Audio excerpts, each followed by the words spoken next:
This episode is brought to you by LifeLock. The holidays mean more travel, more shopping, more time online, and more personal info in places that could expose you to identity theft. That's why LifeLock monitors millions of data points every second. If your identity is stolen, their US-based restoration specialist will fix it, guaranteed or your money back. Get more holiday fun and less holiday worry with LifeLock. Save up to 40% your first year. Visit LifeLock.com/podcast. Terms apply.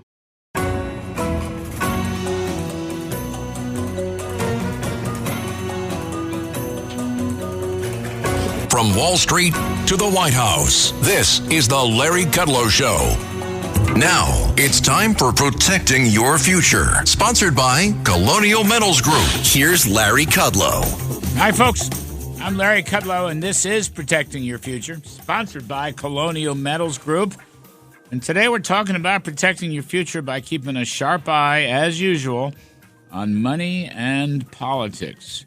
Things look pretty good, maybe some glitches. Let's talk about it with Liz Peek, Fox News contributor, syndicated columnist, Steve Moore, WABC radio host of More Money, which comes right after this show on many of these same stations, and Steve's new book, The Trump Economic Miracle and the Plan to Unleash Prosperity Again. All right, welcome back, kids. Liz Peek, Donald Trump, Time Man of the Year. It had to be Trump. I liked your column a lot. I saw it in The Hill. And here's what I really liked about it. If you look around the world, besides Macron has an approval rating of 23% in France. Justin Trudeau has an approval rating of... Yeah, we're here. Oh, sorry. Okay. Justin Trudeau has an approval rating of 22%. And in Germany, Olaf Scholz has an approval rating of 18%. Trump's approval rating right now is over 50%. By the way, Canada may be the 51st state. But, really, maybe they should learn something from Mr. Trump about taxes and regulations and climate change and open borders and how he won this race, because they are flunking left and right, aren't they? Yeah, honestly, I think if you take a step back and U.S. legislators, U.S. policymakers should really take a hard look at what's going on in Europe, because that is a place where a lot of the things they have been pushing for the last 10 years in the U.S. have been well underway for 5 to 10 years longer. So you can look at Germany, where their auto companies are in free fall. They are panicked over the surging imports of EVs from China. These are the world's best automakers, arguably, are in Germany. It is an enormous part of their economy. Volkswagen has announced closing 3 of their plants for the first time in 89 years.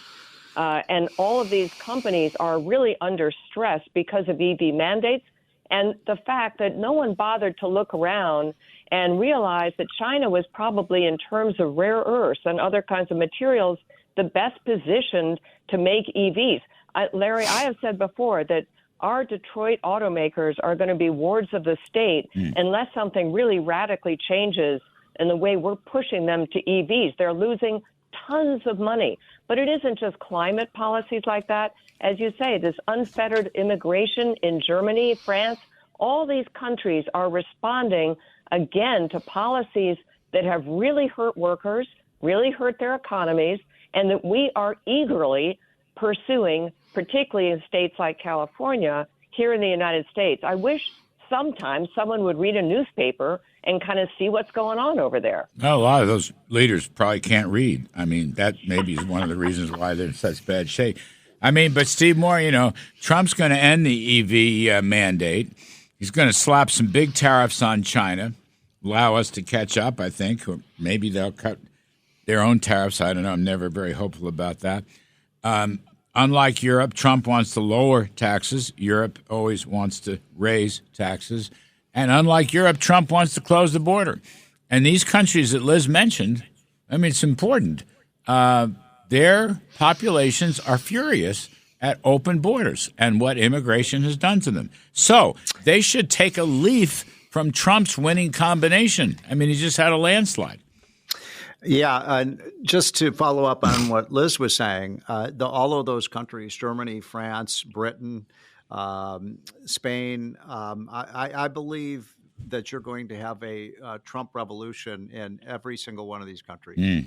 I really do. I think within 2 or 3 years. I mean, Trump is not just the man of the year in the United States; he's the man of the year globally. And people, he has unleashed a global revolt against arrogant, out of touch politicians. And so, this is a big deal. And Trump is popular in all these countries. And what's happening in all these countries is people saying, why can't we have this kind of revolution here? The two most popular politicians in the world today are Donald Trump and Javier Milei in Argentina. And so I'm really hopeful that we see these kinds of free market, pro-people populist revolts happening all over the world.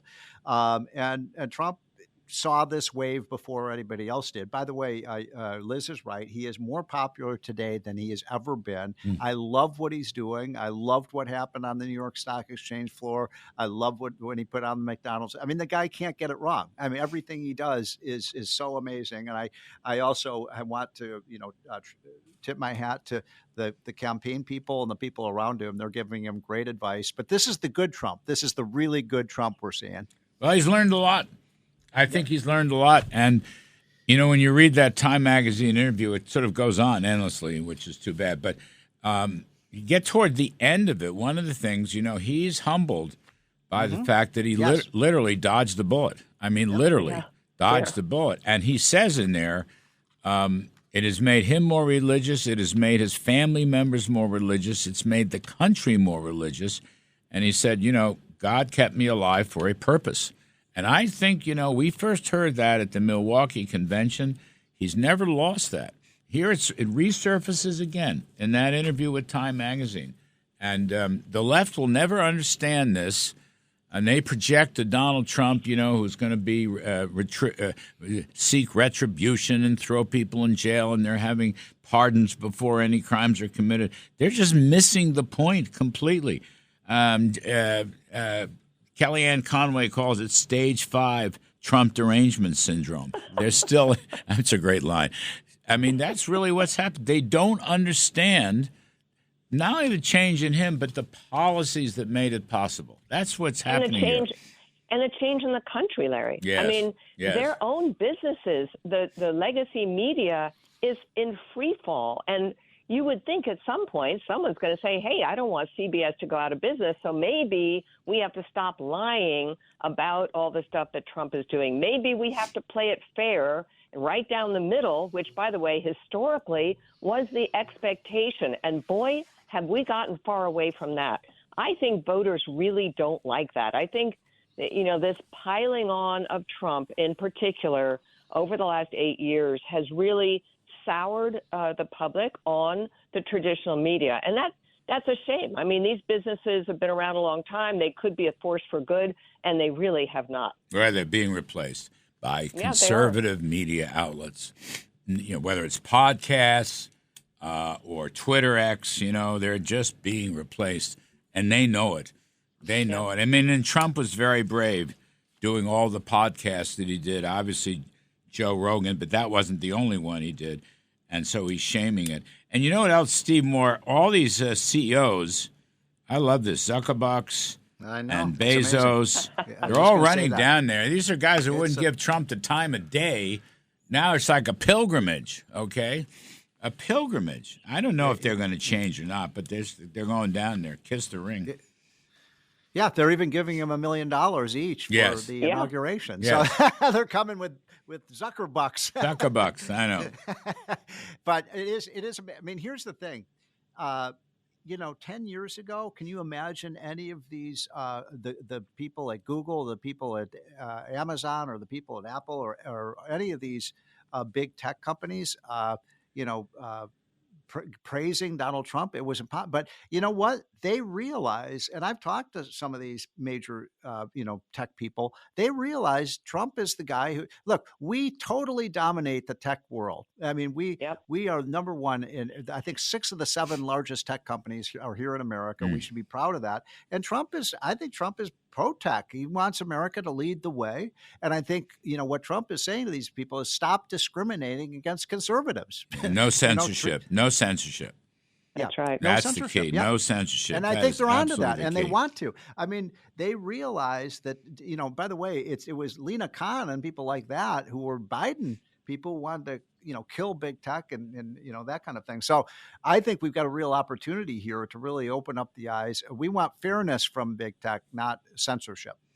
Well, I hope. But they also want to survive. And as you say, Exactly. What has the Biden White House been doing? They've been trying to kill these companies, divide them Exactly. up. Take Yep. the ones that are the most successful companies in America and hobble them. Now, That's right. tell me why big tech would get back in the corner with Joe Biden or with any Democrat, because this is the kind of stuff you hear from Elizabeth Warren and other Democrat progressive leaders. They hate big tech. So I don't know why they teamed up with them in the first place. It was monumentally stupid. Wasn't J.D. Vance a big fan of Lena Khan? Yeah, I agree. And we got to work on that one. Yeah, got to work on that. That is one of the tensions, I think, in this incoming administration. You've got hawks versus doves on foreign policy. You also have hawks versus doves on big tech. And I think J.D. Vance is kind of in the minority there. And the reason I think this issue. is wrong, by the way, is that, first of all, as I said, we dominate big tech, and the rest of the world is so envious of what we've done and with the incredible ingenuity of our American people. But if we try to break up big tech, who's going to benefit from that, Larry? China. Yeah, it's so stupid. China.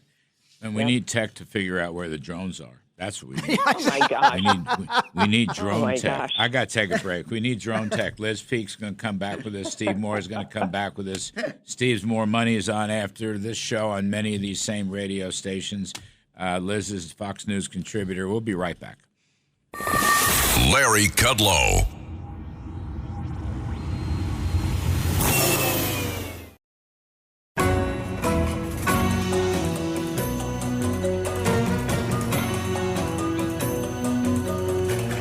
From Wall Street to the White House, this is the Larry Kudlow Show. Talking money and politics with Liz Peek, Fox News contributor, and Steve Moore, radio host, WABC radio host of More Money, coming up right after this show on many of these same radio stations. And Steve's book with Art Laffer, The Trump Economic Miracle and the Plan to Unleash Prosperity Again. Steve Moore, we should unleash prosperity in the first reconciliation bill. Delaying the tax cuts is a terrible idea. And then secondly, scoring them at $4.5 trillion by the CBO is utterly ridiculous and stupid. Yeah, no question. By the way, I wanted to mention something also about Trump from our previous conversation. Do you know where he will be this afternoon, Larry? Yes, I do know. He will be going to the Army-Navy game. I'm going to try to sneak out there. It's in Washington, D.C. this year. Usually that game is played in Philadelphia. It's very cold. But it is so cool that he's going to be there. It's very cold. He is such a great patriot. That's one of the things Americans love about Trump. Now, about getting the economy back on track. And by the way, the economy, is showing some tough signs. We've got a lot of work to do to rebuild this economy. This idea that Joe Biden, this week he said, I'm handing off Trump a really healthy economy. I'm not so sure about that. I think there's a lot of work to do. And the first thing we've got to do, as you and I have talked so much about, is we got to get this tax cut in place. Because if we don't do anything, I want to make sure your listeners understand that we're talking about a massive tax increase on the American economy. And that's why the thing that you and I have been talking about, and I think Senator Crapo is aboard this, is the current services baseline for taxes should be the current policy. Right. That's correct. Policy. There's no correct. $4.5 trillion cost of extending these tax cuts. We don't do that with government spending programs. We don't just assume they're going to go away. And by the way, the idea that this is going to cost $4.5 trillion, which is being peddled by people like what's this group, the Committee for a Responsible Federal Budget. Right. It's just nonsense. We know from the first 6 years of the tax cut, Larry, that actually the revenues came in as, there was no revenue loss. None. They made money. Zero. They made money. They made good money, actually. Yeah. When you take that, supply side effects, and then you add the Doge brothers, as I call them, they're going to find some spending cuts. It'll take a while for them to get off the ground, but it's a good package. I mean, point is, Liz, you don't know how many bites of the apple you're going to get. Trump is at the height of his popularity. strike while the iron is hot. The longer you wait, the riskier it gets that one of his principal campaign pledges, which was boosting the economy through tax cuts, will never materialize. You shouldn't wait. I agree. And by the way, Democrats would love to have these tax cuts expire because that would completely torch the economy. I mean, I hate to say it, but I don't think they are really invested in the success of Donald Trump, certainly, or the country. And the country would take a massive hit. And by the way, not just a hit to wealthy people or to corporations, people with low incomes who got big improvements in their child tax credit or bigger deductibles and so forth, or bigger deductions, those people would be hurt too. So I agree with you. Whatever it is that they want to put first, it's going to be large, ungainly, have all kinds of exploding problems in it that Democrats are going to hate. Why not make it twice as big and ungainly and full of things they're going to hate and get the damn thing done? I really don't get – I honestly do not understand it unless it's a power play by John Thune and he kind of wants to exercise his muscle here and show that he can direct this stuff, which, by the way, I'm not at all sure he can. He's a new guy in town in this seat of Senate Majority Leader. Can he really wrestle these guys? I don't know. The House side. So why take a chance? The House side, Steve, wants one bill right away with tax cuts. Mm-hmm. Jason Smith wants it. Mike Johnson wants it. Steve Scalise wants it. So I don't know. Trump's going to make a decision. Some people saying he's going to make the decision today or over the weekend. I hope he makes the right decision. Well, look, this is we're pursuing what Steve Forbes says is a very ultra risky strategy if we delay this tax cut. And look, Donald Trump has so much political capital right now. I mean, he's come in like Reagan did in 1984. I mean, he's got the American people behind him. They want this. He's got a voter mandate to make the tax cuts permanent. Do it in the first 100 days. I mean, why would you wait? Political capital can, it can go up and down, and people, the approval rating of presidents goes up and down. Why? There's no possible reason why. Do it in the first 100 days. Trump has said he wants that. Yep.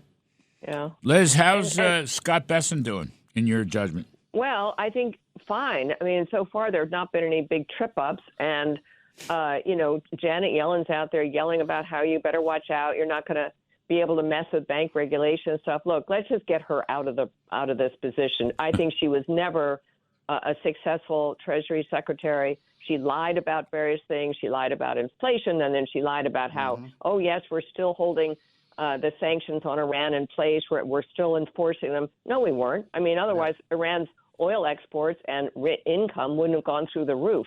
I think we need someone in there who's kind of got a little bit of chops and guts to get this stuff in place, and I think he's going to do a good job. But going back to something Steve said, this whole tax cut issue is being messaged poorly. We're not talking about really much in the way of tax cuts as we are extending the current status quo and to pretend otherwise. I never understood why the Republicans didn't make more during the campaign about the fact that letting them expire is the equivalent of a $5 trillion tax hike. Right. And if you do that, you're really putting the economy in jeopardy. So, yes, Trump wants a few extra things in this next round. Good for him. But for heaven's sakes, let's keep in place the changes that were made in 2017. That is absolutely essential. By the way, Janet Yellen was on an apology tour. She just gave this talk where she apologized. I wish we had made more progress on the deficit and the debt, which went up about $20 trillion. She was the main cheerleader for $5 trillion of spending. You're right about that. By the way, I know we're running out of time, Larry, but no, go ahead. Yeah. We got a minute. I just wanted to mention that the other thing we have to do is repeal the Inflation Reduction Act. Every single word of that. Yes. I mean, why would any Republicans want these boondoggle green energy programs? Well, they're Republicans. They can't help themselves. But they're shoveling the money out the door as fast as they can, Steve. If all the money gets allocated, I'm not sure you can do much to it. Listen, it's green pork. They're auctioning off the border wall. Oh, no. How sick is that? I mean, they're auctioning off the border. It's the most, and they're pardoning all 1,500 criminals. There's just too. I mean, stop already, Biden. Stop. Stop. Exactly. It's enough already. And who's doing it? That's really the question. Right. Who is in charge? No one knows. Yeah. It's not Janet Yellen. Anyway, we'll leave it there. We'll leave it there. Oh no, we got a minute to go. Steve Moore, we have to write our piece on the tax cuts thing. I'm sorry. Yes, we do. It's the top of my pile. I promise you that. Promo your show, Steve. Give us it for instance. We got a good show. We got David Asman coming on. Yep. We got your old colleague Trish Regan, and we're Oh, going to be talking, Trishy. Yeah, we're going to be talking about what Doge should do to cut spending. Doge Brothers. They don't dance as well as the Blues Brothers, but they're very good. Thanks, both of you. Liz Peek, Fox News. Merry Christmas. Merry Christmas Merry to you. Christmas, Steve everyone. Moore coming up after this show on many of these same stations. I'm Kudlow. We'll close it down, but we'll see you next weekend, folks. Thanks for listening.